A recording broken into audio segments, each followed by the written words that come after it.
Virginia Democrats are moving forward with several bills they say are meant to reduce gun violence in the Commonwealth. In the Commonwealth, we know far too well the horrors of gun violence that impact our communities. Virginia Governor Abigail Spanberger signed a series of gun control bills toughening a proposed assault firearms ban.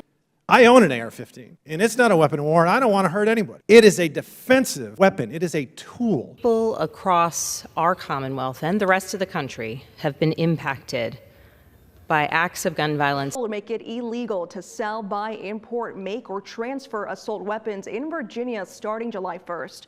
She's a leftist, and she doesn't like guns or gun rights, former CIA operative. I did warn Governor Spanberger that if she signed that bill, that we will immediately file suit. As far as she hasn't signed it. The July 1st AR-15 deadline. What every gun owner needs to know now. In just days, midnight on June 30th, the most popular rifle in America becomes a felony to buy in another state. And if you think this doesn't touch you because you live in Texas, Florida, or Idaho, you are exactly the person who needs to hear this. Because what happens on July 1st doesn't stay inside one state's borders. It follows your rifle across state lines. It reaches into the gun store down your street, and it's building brick by brick toward the Supreme Court showdown that will define the Second Amendment for the next decade. This is the July 1st deadline, and the clock is running out.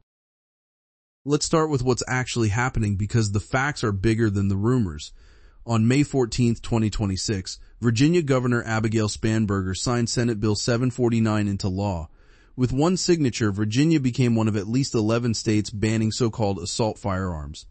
That's a category that explicitly includes the AR-15. The effective date? July 1st, 2026. And Virginia isn't alone. Rhode Island's own assault weapons ban takes effect that exact same day. 2 states, 1 deadline, millions of rifles suddenly living under a brand new legal reality.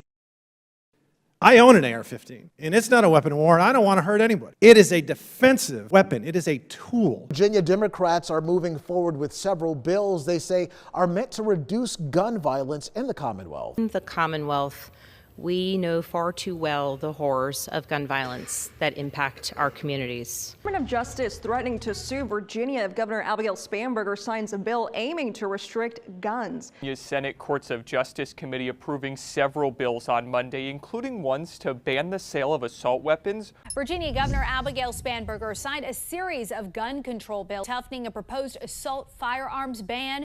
Here's what Virginia's law actually does. After July 1st, it becomes illegal to sell, buy, manufacture, import, or transfer covered semi-automatic rifles. It caps magazines at 15 rounds for future sales. If you bought your AR-15 on June 30th, you're grandfathered in for now. Buy it on July 2nd, and you've potentially committed a crime. That single day on the calendar is the difference between a constitutional right and a felony charge. And this is exactly why gun stores across these states are seeing shelves emptied right now. Every deadline like this triggers a buying frenzy. A wall of background checks slams into the federal NICS system, and a surge strains the entire supply chain. But the point of sale is just where the story begins. The real complexity lives in the definitions. Many of these laws use a one-feature test. That means if your semi-automatic rifle has even one prohibited feature, a folding stock, a pistol grip, a flash suppressor, a threaded barrel, the entire rifle gets reclassified. And this is where every single one of the 50 states comes into play. Because even if you live in a free state, the moment you cross a state line for a competition, a hunt, or a move, your perfectly legal rifle can become contraband. There is no national reciprocity for how your rifle is configured. The AR-15 that's legal in your driveway can turn you into an accidental criminal the second you cross into a banned state. Now here's where it gets genuinely alarming. Many of these laws don't just regulate the finished rifle, they reach the parts in some jurisdictions. Possessing the components that could be assembled into a prohibited configuration is itself a violation. Think about that. You're no longer punished for what you did, you're regulated based on what your property could theoretically become. A box of spare parts in your garage becomes a legal liability. New gun restrictions could soon become law in Virginia, including a statewide ban on buying and selling assault-style weapons. Make it a crime to possess a magazine that can hold more than 10 rounds of ammunition. As it passes prologue, it appears that Democratic Governor Abigail Spanberger would likely sign on to these new restrictions. People across our Commonwealth and the rest of the country have been impacted by acts of gun violence. Will make it illegal to sell, buy, import, make, or transfer assault weapons in Virginia starting July 1st. That's why documentation is now the single most important tool you own. If your state grandfather's existing firearms, the burden of proving your rifle is pre-July 1st often falls on you, not the state. You need dated receipts, serial number logs, a paper trail that holds up in a courtroom. Because in front of a prosecutor in a restrictive state, I've had it for years isn't a defense. Proof is. Then there's magazine capacity. And the numbers matter. Virginia's threshold is 15 rounds. Most other banned states draw the line at 10. Here's the kicker. Even where you can keep what you already own, you're often barred from ever buying more. And in the strictest cases, barred from taking those magazines outside your own home to a public range. The state quietly converts your property into a homebound object, stripping away the practical reason to own it in the first place. For manufacturers, this creates chaos. A company like Magpul has to navigate a map where their standard product is legal in dozens of states, a felony in others, and grandfathered in still more. I believe that the answer is to ban people from having AR-15 rifles. She's a leftist, and she doesn't like guns or gun rights, former CIA operative. With the last administration, when you saw a weaponization of this department, the likes of which had never been seen in history. Okay, so to say that it's an assault rifle, first, it's not an assault rifle. Assault rifles were banned in 1994. And the National Shooting Sports Foundation estimates there are now more than 32 million modern semi-automatic rifles in private hands. That's alongside over 1 billion magazines holding more than 10 rounds. These aren't fringe items. They're among the most commonly owned firearms in the country, which is the entire foundation of the legal fight. And that fight is fierce. The moment Spanberger signed SB 749, the lawsuits hit before the ink was dry. In federal court, the NRA, the Firearms Policy Coalition, and the Second Amendment Foundation filed McDonald v. Katz. And here's the strategic genius of it. Their legal team openly admits the lower federal courts will likely rule against them, because Fourth Circuit precedent already upheld Maryland's ban. They want that loss. They're deliberately fast-tracking the case toward the Supreme Court. On a parallel track, Gun Owners of America and the Virginia Citizens Defense League filed a separate state-only challenge. And the National Shooting Sports Foundation is funding yet a third lawsuit. She would sign it no matter what either way. But even she in her own office admit that this is a bad bill. History of the United States Department of Justice, you now have them stepping in preemptively before a bill actually becomes law. The law makes it a Class 1 misdemeanor to make, sell, buy, import, or transfer an assault firearm. I can't believe what this new Governor Spanberger has done to the Commonwealth. People that voted for Spanberger are saying to themselves, why did I do that? This is a grab to obtain all firearms or prevent Virginians from having them. What this means for you is simple and unsettling.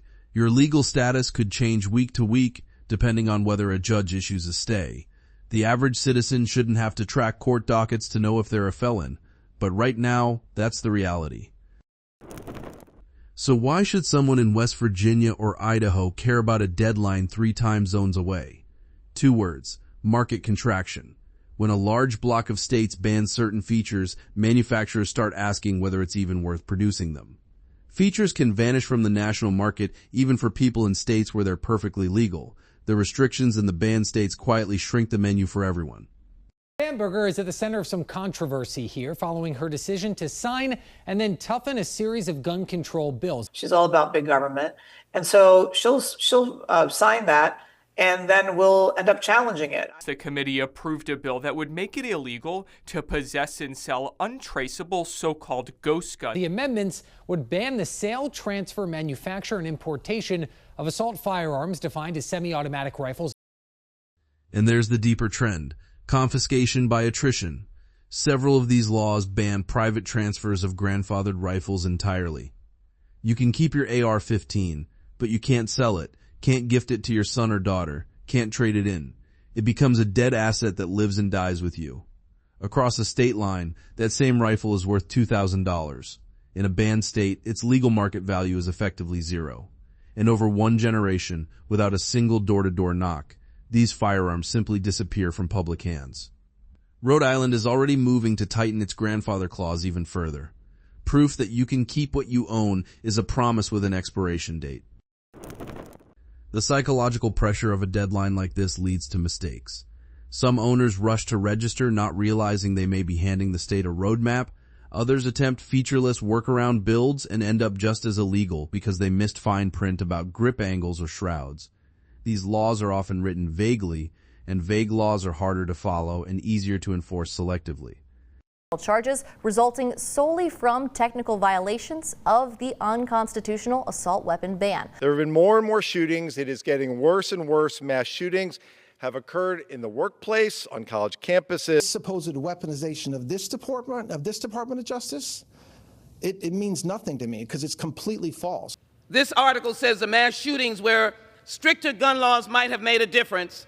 Makes it a crime for anyone to import, sell, manufacture, transfer, or purchase an assault firearm as defined in the bill. So here's your action plan, and it's not optional. First, read the actual statute in your state. Not gun store talk, not a social media thread. The real bill text. Find the effective date and the applicability sections. Second, find the definitions of assault weapon in large capacity magazine, because those words are doing all the legal work. Third, decide your strategy now. Comply, modify, document, or relocate the property. These are heavy decisions with life-altering consequences, and June 30th does not wait. The bottom line is this. July 1st is more than a date. It's a legal barrier being constructed across the country, one state at a time. The very thing that made the AR-15 a legend, its modularity, the ability to configure it 1,000 ways, is now the exact battlefield where your rights are being contested feature by feature. The Supreme Court has already called it the most popular rifle in the country. Now the calendar is deciding who gets to keep one. Stay informed, stay documented, and never assume the law is standing still because it is moving. And it is moving toward July 1st. Don't let the clock run out on you. If this opened your eyes, hit subscribe and turn on notifications because we are tracking every one of these deadlines as they hit. And the next one is already on the way.